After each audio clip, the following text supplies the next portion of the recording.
Good morning student. आप सब लोग कैसे हैं? बढ़िया मेरे हिसाब से। चलिए, हमारे एक्सरसाइज सी 1.3 में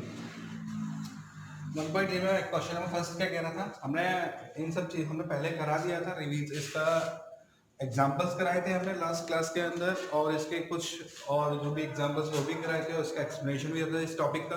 तो एक्सरसाइज का पहला क्वेश्चन क्या कहता है? तो पहला क्वेश्चन ये कह रहा था, हमारे पास पहला क्वेश्चन ये कह रहा है कि right the following in a decimal expansion. तो हमारे पास कुछ क्वेश्चंस हैं, उसको डेसिमल एक्सपेंशन में लिखना है, और उसको ये भी बताना है कि किस टाइप का डेसिमल एक्सपेंशन है, कि टर्मिनेट है, नॉन टर्मिनेटिंग है, ठीक है ना। डेसिमल नॉट विदाउट, हमें ये बताना है कि डेसिमल वाले हमारे एक्सपेंशन बताने हैं, टर्मिनेटिंग या फिर नॉन टर्मिनेटिंग विद रिपीटिंग वाले हमें इनमें से बताना है। तो पहला क्वेश्चन क्या कह रहा है? 36/100। जब हम 36 को 100 से डिवाइड देंगे तो 0.36 आ जाएगा, ठीक।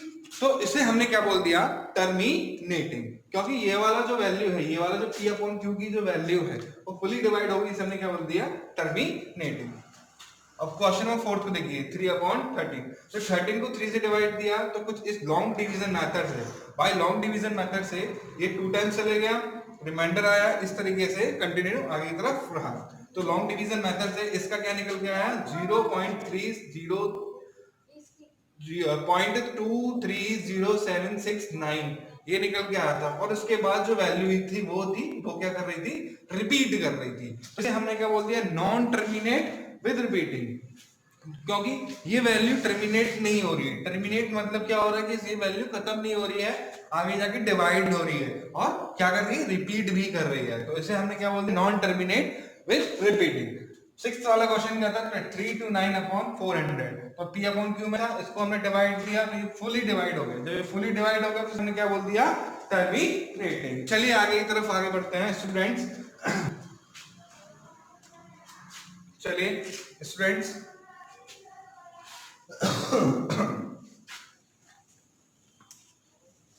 आप लोगों के लिए इतनी मेहनत कर रहा हूं भाई, सब्सक्राइब तो करिए मेरे चैनल को, जिससे कि नई नई वीडियोस आपको मिलती रहे, अपडेट होता रहे। Subscribe my channel.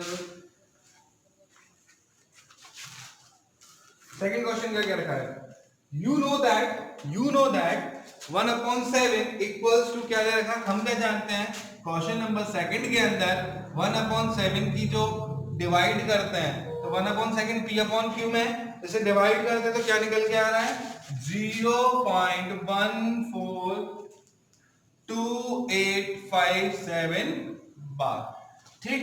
ये नंबर निकल के आ रहा है। Can you predicate what the decimal expansion? आप क्या बता सकते हो कि 2/7 का क्या होगा, 3/7 का क्या होगा, और 4/7 का क्या होगा, 5/7 का क्या होगा, 6/7 का क्या होगा, ठीक है।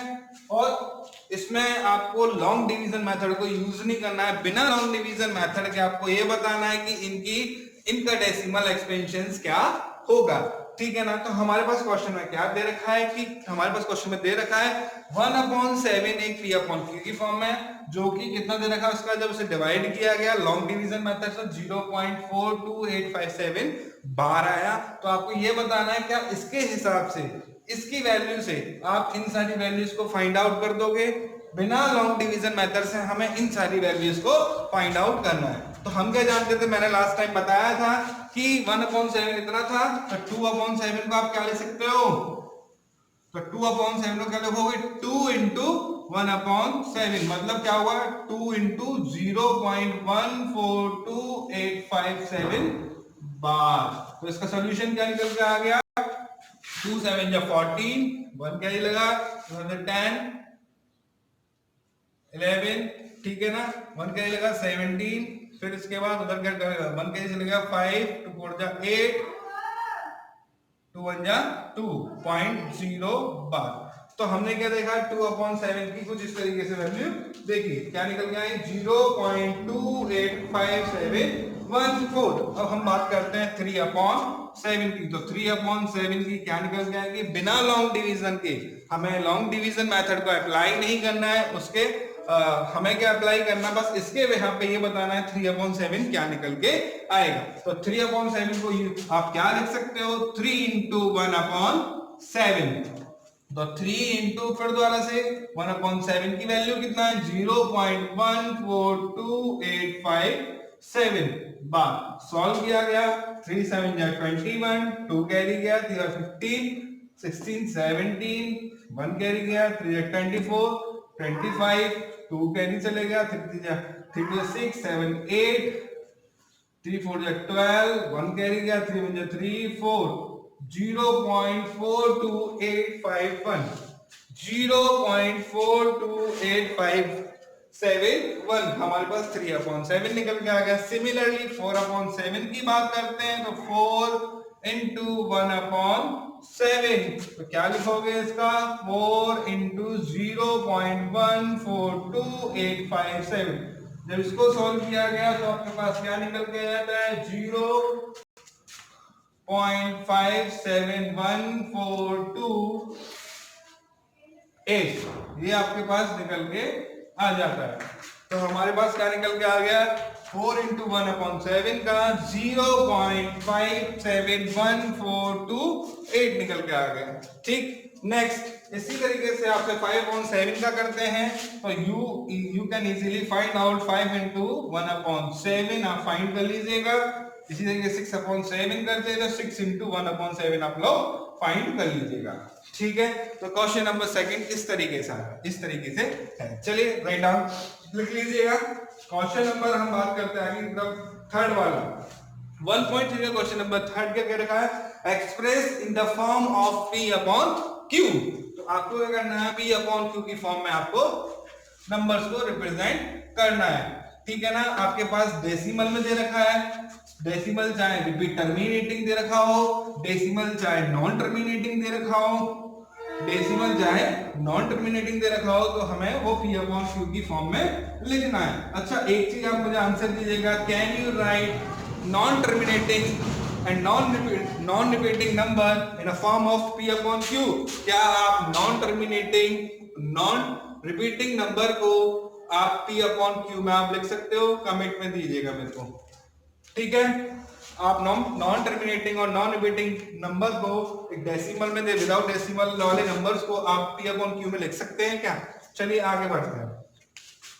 पहला क्वेश्चन क्या कह रखा है 0.6 बार, तो इसको P/Q में लिखना है। मैंने आपको पहले बताया था, लास्ट क्लास में आपको मैंने ये बोल दिया था 0.6। तो इसको हम क्या ले सकते हैं, तो सॉल्यूशंस क्या करेंगे इसका, तो x की वैल्यू कितनी मान लेंगे 0.666 ऑन शो ऑन। तो इसको हमने क्या कह दिया 0.666 ऑन शो ऑन, समझ में आ रहा होगा। अब इसमें क्या करा हमने, कितने के ऊपर वैल्यू रिपीट कर रही है 1 डिजिट के ऊपर, तो 1 डिजिट के ऊपर वैल्यू रिपीट कर रही तो उतने का मल्टीप्लाई कर देते हैं, मल्टीप्लाई 10 ऑन बोथ साइड। तो दोनों तरफ हमने क्या करा 10 का मल्टीप्लाई कर दिया। ठीक है ना, तो दोनों तरफ हमने 10 का मल्टीप्लाई कर दिया, तो इधर क्या बन के आ गया 10x equals to 6.666 on show on. ठीक बेटा, तो इसे हमने क्या माना था पहली इक्वेशन, इसे हमने सेकंड इक्वेशन। इन दोनों को माइनस कर दीजिए तो क्या लिखेंगे सब्ट्रैक्ट 1 फ्रॉम सेकंड, मतलब पहली वाली इक्वेशन को सेकंड में से घटा दीजिए। तो 10x में से x गया और 6.666 में से 0.666 चले गया, तो क्या बचा आपके पास 9x इक्वल्स टू 6। तो x कितना है 6/9 ऑन सॉल्विंग दैट इज कितना आ गया हमारे पास 2/3। तो कितना निकल के आ गया 2/3। ओके, वैसे नेक्स्ट करते हैं हम आगे की तरफ। इसी का सेकंड पार्ट क्या कह रहा है, सेकंड पार्ट ये कहता है कि सेकंड पार्ट आप लोग करके देखिएगा, चाहे मैं करा देता हूं सेकंड पार्ट। थर्ड पार्ट आप लोग करके देखिएगा, होमवर्क में थर्ड पार्ट आप करना, मैं सेकंड पार्ट मैं कर देता हूं। सेकंड पार्ट क्या कह रहा है 0.47 बार। तो 0.47 बार को आपको किस में लिखना है, एक डेसिमल फॉर्म में लिख के आना है, मतलब सॉरी डेसिमल फॉर्म में दे रखा है, आपको P अपॉन Q की फॉर्म में लिखना है। तो क्वेश्चन क्या कह रहा था, आपको राइट करना है एक डेसिमल फॉर्म को P अपॉन Q में। तो आपके पास डेसिमल फॉर्म दे रखी थी, डेसिमल एक्सपेंशन दे रखा था, उसको आपको P अपॉन Q में लिख के आना है। चलिए बात करते हैं 0.47 बार पे। ठीक है, जब हमने बात करी इसकी तो x की वैल्यू कितनी हो गई 0.4777 डैश ऑन। तो इसको अब आप एक चीज देखिएगा, आपके पास सबसे बड़ी बात क्या आ रही है, इसमें कौन सी वैल्यू रिपीट नहीं हो रही है, 4 इज नॉट रिपीटिंग, 4 रिपीट नहीं हो रहा है। जो वैल्यू रिपीट नहीं होती है उस वैल्यू को पहले हम रिमूव करते हैं, वो बड़ी बदतमीजी दे रही है। तो ये वाला जो 4 है इसको हटाने के लिए हमने मल्टीप्लाई कर दिया, कितने का, multiply by 10 on both side. तो हमने मल्टीप्लाई किया तो 10x which is equals to 4.777 on so on। Okay, अब दोबारा से वही काम करते हैं। अब क्या करेंगे, आपके पास क्या दे रखा है कि अब वैल्यू कौन सी रिपीट हो रही है, 7, मतलब एक डिजिट ही रिपीट हो रही है, कितनी, एक डिजिट। तो फिर दोबारा से आप कितने का मल्टीप्लाई करेंगे, 10 का। क्या लिखोगे, multiply by 10 on both side. तो दोबारा से आपने 10 का मल्टीप्लाई कर दिया, दोबारा से आपने 10 का मल्टीप्लाई कर दिया। जब 10 का मल्टीप्लाई किया तो क्या निकल के आएगा बेटा, जिसमें आप 10 का मल्टीप्लाई करोगे तो 100x, और इधर क्या बन जाएगा 47.777। इसको आपने मान ली थी पहली इक्वेशन, इसको मान ली सेकंड इक्वेशन। अब आप सॉल्व करते हैं इसे, अब आप सॉल्व करेंगे इसे। तो सॉल्व कैसे करते हैं देखिए, तो हम सॉल्व कैसे कर सकते हैं, हम इसमें से इसे सब्ट्रैक्ट कर देते हैं, ठीक है ना। तो इसमें से इसे सब्ट्रैक्ट कर देंगे, तो सब्ट्रैक्ट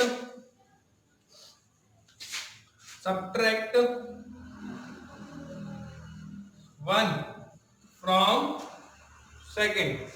तो 100 में से 10x गया, 47.777 में से कितना गया 4.77 ऑन शो ऑन। ये कितना आ गया 90x, तो ये कितना आ गया हमारे पास 43। तो x कितना आ गया हमारे पास 43 अपॉन 90। तो ये निकल के आ गया आपके पास P अपॉन Q की फॉर्म में, P अपॉन Q की फॉर्म में आपके पास निकल के आ गया। चलिए उतार लीजिएगा अच्छी तरीके से। मैं बेटा वीडियोस दे रहा हूं बट आप लोग सब्सक्राइब नहीं कर रहे हो, please subscribe my channel and press the icon, ठीक है ना बेटा। मेरे वीडियोस के लिए आप बेल दबाइए सब्सक्राइब वाले, ठीक है ना, तो उससे ज्यादा से ज्यादा आपको नोटिफिकेशन मिलता रहेगा। प्लीज सब्सक्राइब करते रहिए मेरे चैनल को, ठीक है। जिसकी जो भी चीज समझ में नहीं आ रही हो वो सीधे आप पूछ सकते हैं कमेंट में डाल के, सर ये चीज समझ में नहीं आ रही है, मैं उसको दोबारा से रिपीट करूंगा, कोई दिक्कत नहीं है, ठीक है ना। चलिए तो डाल लिया होगा आप लोगों ने। चलिए आगे बढ़ते हैं, क्वेश्चन नंबर, ये थर्ड था, क्वेश्चन नंबर 4 पे आता है। समझ में आ रहा होगा मेरे हिसाब से, बहुत धीरे धीरे बढ़ा रहा हूं मैं।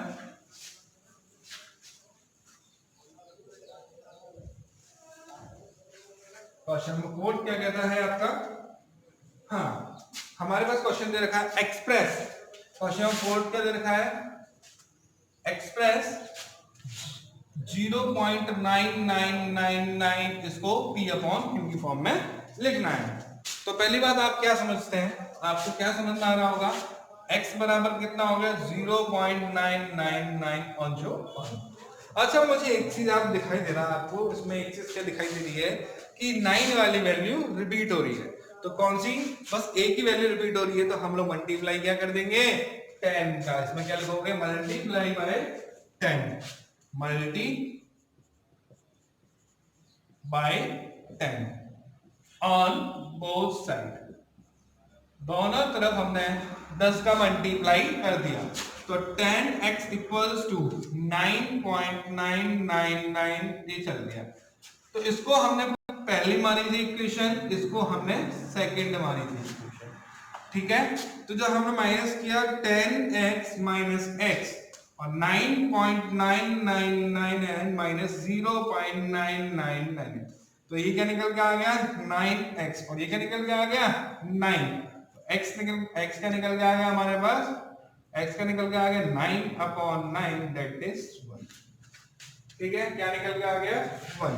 हाँ, अब एक चीज मैं आपको बता देता हूँ, सडन कभी कभार ये सब केसेस बनते रहते हैं कि 0.9999 वो अप्रोक्सीमेशन बन के वो इसको हम 1 ही बोला करते हैं, उसको हम 1 ही बोला करते हैं, क्योंकि ये खत्म नहीं हो रही वैल्यू, ये टर्मिनेट नहीं हो रही है वैल्यू और रिपीट पे रिपीट हो रही है, वैसे हम क्या बोलते हैं 1 ही बोलते हैं। पी अपॉन क्यू में 1 बोलते हैं, डेसिमल में क्या बोलेंगे 0.999। चलिए क्वेश्चन नंबर 5 पे आते हैं। फिफ्थ क्वेश्चन क्या कहने का है, फिफ्थ क्वेश्चन क्या कह रहा है, ध्यान रखिएगा, क्वेश्चन थोड़ा अच्छा है, फिफ्थ वाला समझ में आना चाहिए आपके, अच्छे से समझना। What can the maximum number of a digit be the repeating block. आपसे पूछा गया है कि जो maximum number of a digit कितनी रिपीट हो सकती है, ठीक है ना, in the decimal expansion 1/17, 1/17 p upon q में दे रखा है, 1/17 p अपॉन q में दे रखा है, ठीक है ना। इस नंबर में कितने डेसिमल एक्सपेंशंस में जो वैल्यूज है रिपीट होंगी, कितनी वैल्यूज रिपीट होने वाली हैं। नहीं है समझ में, देखिए हम डिवाइड करके देखते हैं। चलिए डिवाइड करते हैं। जब आप 1/17 को डिवाइड करोगे तो उसका कुछ डेसिमल एक्सपेंशन बन के आएगा, लाइक दैट 0 पॉइंट समथिंग। तो इसमें ये बोलना है कि किस वाली वैल्यू पे जाके वैल्यूज रिपीट होना चालू हो जाएगा। तो हमें बताना है कि मैक्सिमम नंबर कितने होंगे उसको रिपीट करने के लिए। तो डिवाइड करते हैं, तो 17 को डिवाइड करते हैं, बहुत ज्यादा लंबी कैलकुलेशन है, बाय लॉन्ग डिवीजन मेथड कर दीजिए, बाय लॉन्ग डिवीजन मेथड। देखो बेटा बोर्ड में तो आ नहीं पाएगा, जल्दी करते हैं धीरे धीरे। 1/17, तो 70 बाहर रखा, अंदर 1 पॉइंट लगाया 0। अभी डिवाइड हो रहा है नहीं हो रहा, तो हमने एक 0 लगा के एक 0 और किया, ठीक है ना, सॉरी बेटा, ठीक है ना, एक सॉरी पॉइंट लगा दिया था हमने, पॉइंट लगाया 0, पॉइंट का एक 0 बढ़ा सकते हैं, 0 लगा दिया। अब 17 कितनी बार जाएगा, ये 5 बार 85 आ जाएगा, कितना आ गया 15। क्या ये डिवाइड हो रहा है, नहीं हो रहा है, फिर 0 लगा दिया, कितनी बार गया ये बेटा डिवाइड इधर है, 8 टाइम्स चले जाएगा, ठीक है, 8 टाइम्स गया तो कितना आ गया 136। तो ये कितना आ गया फिर हमारे पास 40, फिर दोबारा 14 आ गया था रिमाइंडर, फिर 0 बढ़ा दिया, ठीक है, तो 0 बढ़ाया, सॉरी बेटा गड़बड़ कहाँ हो रहा है, अच्छा 4 143 और 0, फिर दोबारा से हमारे पास 8 टाइम चले गया 136, फिर आ गया 4, फिर एक 0 बढ़ा दिया, 17 दुखी 34 34, फिर 6 0 लगा दिया, 17 17 34 34 34 3 बार जाएगा, फिर 17 दिया 39, 17 दिया 39 जाएगा, 17 चौके 51, नहीं 17 दिए 51, 17 दिए 51, फिर दोबारा गया, फिर आया इसके अंदर रिमाइंडर 9, फिर बढ़ा दिया 0, 17 पंजे 85, 85 आ गया, फिर 50 आ गया, 70 39, 11 आ गया, 11 आ गया नहीं आया, 11 अच्छा 17 दुखी 39, सॉरी 39 आ गया हमारे पास, तो 50 में से 39 गया, कितने बचे, हाँ 34 होता, गलत कर दिया, थोड़ा गड़बड़ हो जाता है बेटा कैलकुलेशन में। 34 16 आ गया, फिर 0 बढ़ाया, 160 अब कितनी बार ज़्यादा बेटा ये 9 टाइम्स ज़्यादा होगा, 9 टाइम्स गया, कितना आ गया हमारे पास 100, 9 63 63 1 कैरी लगा, 9 लग गया 9 9 6 कैरी 6 कैरी 9 लग गया 9 9 कितनी आ जाएगा, 153 आ जाएगा, फिर 70 आ गया, इधर 70 भी लेते हैं हम लोग, 70 आ गया, तो 70 इधर आ गया, इसका रिमाइंडर 70 रिमाइंडर आ गया, अब 17 फिर अब कितनी बार 70 फुट जा 68, 4 टाइम ले लिया, 70 फुट 68 ही तो होता है, 70 फुट 68 होता है, फिर कितना आ गया 0 आ गया, तो 17 बार गया, 17 बन जा 17 कितना आ गया 30 आ गया, 17 मंजा आ गया, 17 मंजा, फिर दोबारा 17 मंजा ले लिया हमने, फिर दोबारा आ गया 17 मंजा ले लिया, 17 मंजा, फिर कितना आ गया आपके पास 13, फिर 0 बढ़ा दिया 130। अच्छा अभी कितनी बार जा रहा है ये 8 टाइम है, 7 टाइम, 17 into 7 कर दीजिए, 7 7 जा 49, 4 7 जा 7 119, 17 7 बार जा रहा है करीब, 7 बार गया, कितना आ गया 119, कितना आ गया आपके पास 110, 110 आ गया, 110 कितनी बार से जा रहा है 119। अच्छा 119 गड़बड़ हो रहा है कुछ,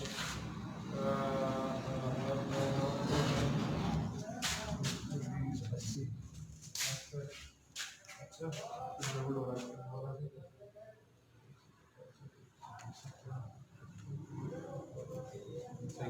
110। अब कितनी बार जा रहा है ये,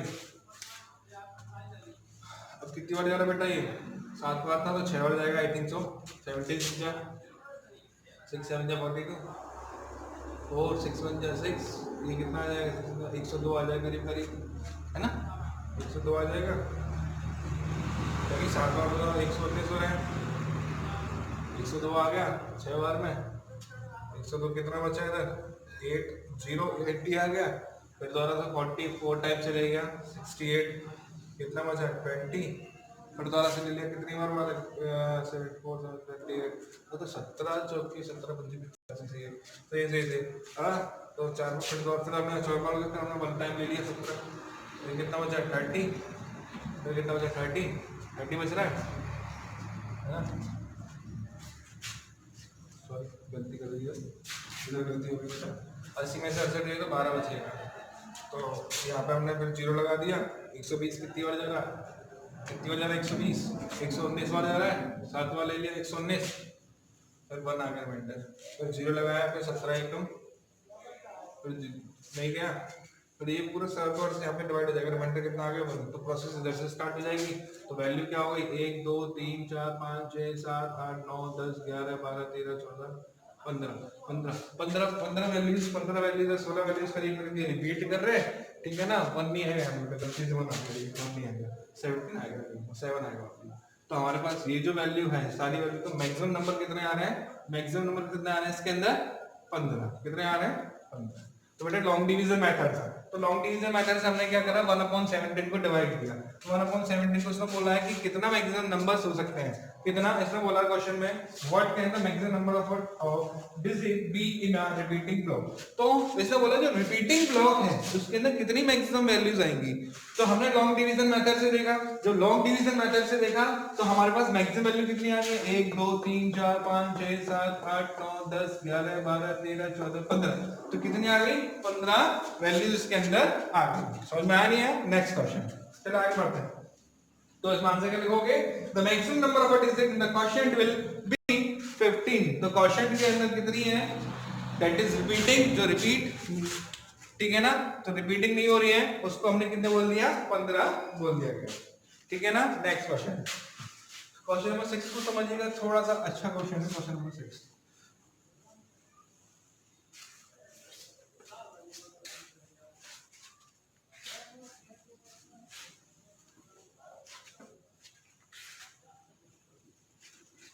क्वेश्चन नंबर 6 क्या कहता है, क्वेश्चन नंबर 6 इसमें बोला look at the several example, तो पहला क्वेश्चन में क्या बोला इसमें look at the several examples, तो कुछ एग्जांपल्स को हमने देख रहे हैं, ठीक है ना, जो कि P अपॉन Q की फॉर्म में हो, कैसी P अपॉन Q की फॉर्म में हो, एग्जांपल P अपॉन Q की फॉर्म में हो ऐसे नंबर लाइक दैट 1/2 5/2 3/8 एंड 2/5, ठीक है ना 4/5 जैसे, तो हमने कुछ नंबर ले लिया, एक 31/16, सम एग्जांपल्स, ठीक है ना, एंड एक और एग्जांपल ले लेते हैं 5/10 5/10, तो हमने क्या करा कुछ एग्जांपल्स ले लिए, ठीक है ना, तो जो कि P अपॉन Q की फॉर्म में है, तो इसने क्या बोला, तो look at the several examples of rational number, ठीक है ना, हमें कुछ एक रेशनल नंबर्स के एग्जांपल्स ने हैं जो कि p अपॉन q की फॉर्म में हो।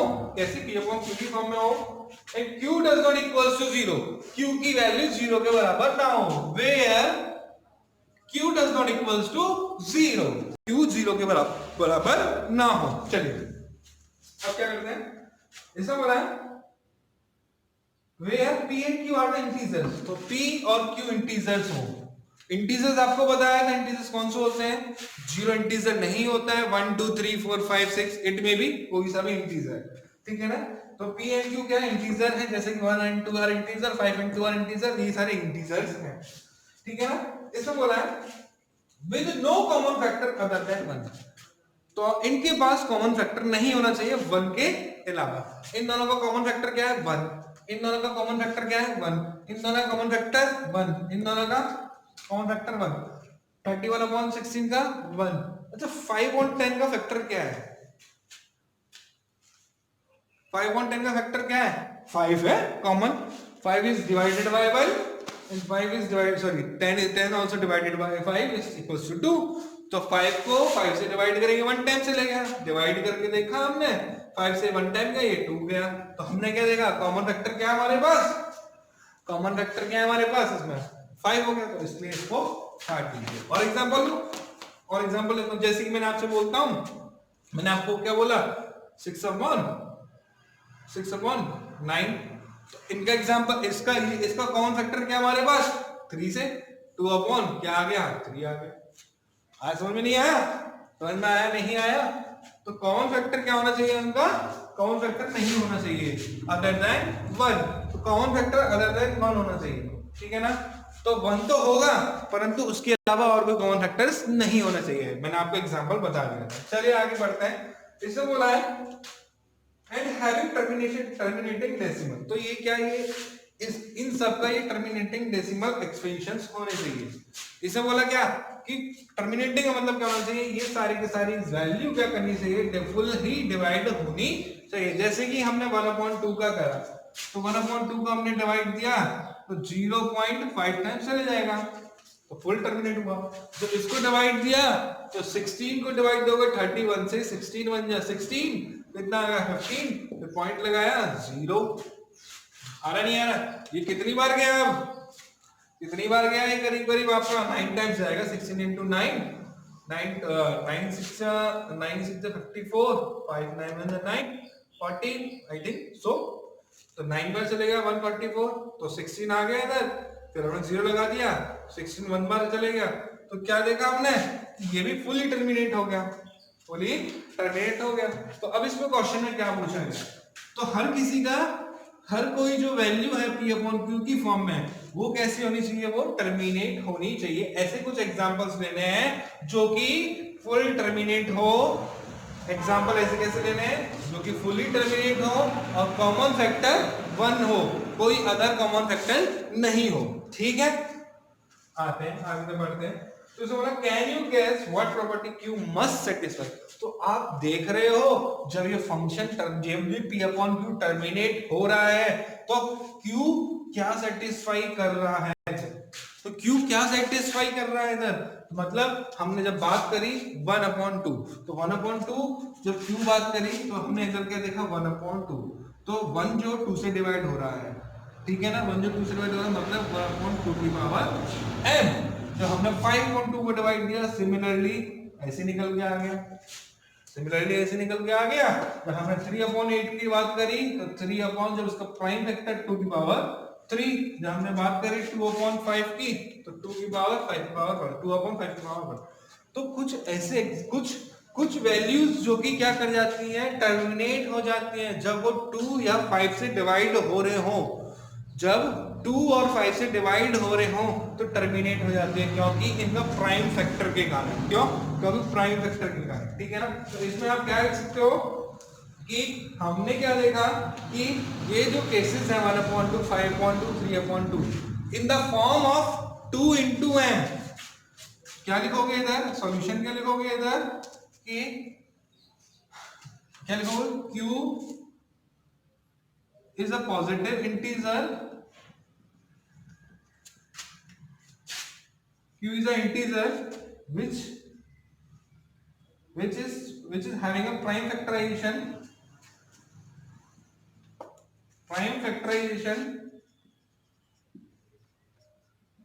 form of 2 की पावर n और 5 की पावर n। तो जो हमने क्या देखा कि जो p अपॉन q में नंबर थे वो किसकी फॉर्म में थे, 2 की पावर m और 2 की पावर n में और 5 की पावर n में। जब कोई वैल्यू न्यूमिनेटर डिनोमिनेटर में प्राइम फैक्टराइजेशन 2 की पावर n और 5 की पावर n में हो, जब कोई न्यूमिनेटर डिवाइड हो रहा हो इस टाइप की पावर से, तो वो क्या हो जाएगा, वो फुल ही टर्मिनेट हो जाएगा। एग्जांपल और देता हूं मैं, 36 अपॉन 100 लिया था हमने, ठीक है। 36 का फैक्टर करते हैं, क्या आ जाएगा, 2 इंटू 2 की पावर 2 टू द 4 सॉरी 4 9 36, 2 की पावर 4 2 की पावर 2 इंटू 3 की पावर 2, 4 9 36 और 5 की पावर कितनी आ गई 2, क्यों आई 5 की पावर 2, फैक्टर करो 2 इंटू 5 2 है 10 और 2 की पावर 2 5 की पावर। तो आपने क्या देखा, इसीलिए ये वैल्यू क्या हो गई, टर्मिनेट हो गई। क्यों, क्योंकि कॉमन फैक्टर तो इसका देखो, अभी इसे काटते हैं, अभी तरफ काटते हैं, इसका क्या काटेंगे, अभी ये कटेगा तो कितना गया 18/50 और काटेगा तो कितना आएगा 9/25, काट दिया हमने। चलिए इससे पहले हम दोबारा सिखाते हैं। हमने नंबर लिया है 36/100, इसे सिंपलेस्ट फॉर्म में लाया तो क्या लिख के आया 9/25, तो इसे क्या लिख दोगे 3 की पावर 3 5 की पावर। तो हमने क्या सीखा था, जब कोई न्यूमिनेटर जब डिनोमिनेटर से डिवाइड हो रहा होगा और वो किसकी फॉर्म में होगा, 2 की पावर n और 5 की पावर m है, 5 की पावर m है। तो देखिए हमने क्या अभी क्वेश्चन में बता भी दिया कि जब न्यूमिनेटर डिवाइड हो रहा है 5 की पावर n में या फिर 2 की पावर n में, तो वो फंक्शन टर्मिनेट हो जाएगा। वो जो p अपॉन q की वैल्यू है वो कैसी हो जाएगी, टर्मिनेट हो जाएगी। तो इसका आंसर हमने क्या लिख दिया कि जो q है वो सेटिस्फाई कर रहा है 2 की पावर सॉरी जब जो q है वो क्या सेटिस्फाई कर रहा है 2 की पावर है ना 5 की पावर n को, तो वो क्या हो जाएंगे, फंक्शन टर्मिनेट हो जाएंगे, ठीक है ना। नेक्स्ट क्वेश्चन, और शायद दोनों भी हो सकते हैं, ठीक है ना, दोनों भी हो सकते हैं और दोनों भी नहीं हो सकते। और एग्जांपल एक आध दो एग्जांपल और बताता हूं, जैसे कि मैं बात करता हूं आपके सामने, एक और एग्जांपल लेते हैं, मैं मान लेता हूं एक एग्जांपल ले 17/20 एक और एग्जांपल ले लेगा। जब हमने इसको डिवाइड फैक्टर किया तो फैक्टर क्या हो रहा है 17 की पावर 1, 17 का 5 फैक्टर नहीं होता है। जब हमने 20 का फैक्टर किया तो क्या निकल के आएगा 2 की पावर 2 इंटू 5। तो ये जो डिनोमिनेटर हमने किसकी फॉर्म में देखा, 2 की पावर n और 5 की पावर m है, और हो सकता है दोनों ही हो, तो वो क्या करेगा, चाहे हो सकता है दोनों ही हो, इन दोनों में से ही चाहिए वाला केस बनना हो, चाहिए वाला केस बनना हो। सो जो p अपॉन q हो जाता है वो क्या हो जाता है, टर्मिनेट हो जाता है, वो क्या हो जाता है, टर्मिनेट हो जाता है। समझ में आ नहीं आया? तो ये सीधी सीधी बात है कि जब डिनोमिनेटर 2 और 5 की फॉर्म में होगा तो p अपॉन q की जो फॉर्म होगी वो क्या, रेशनल नंबर क्या होगा, वो टर्मिनेट हो जाएगा। चलिए आगे बढ़ते हैं, समझ में आ गया होगा, नहीं समझ में आया तो दोबारा से मेरे को एक बार में कमेंट बॉक्स में डाल दीजिएगा सर समझ में नहीं आया। चलिए अब क्वेश्चन में 7 करते हैं, राइट 3 नंबर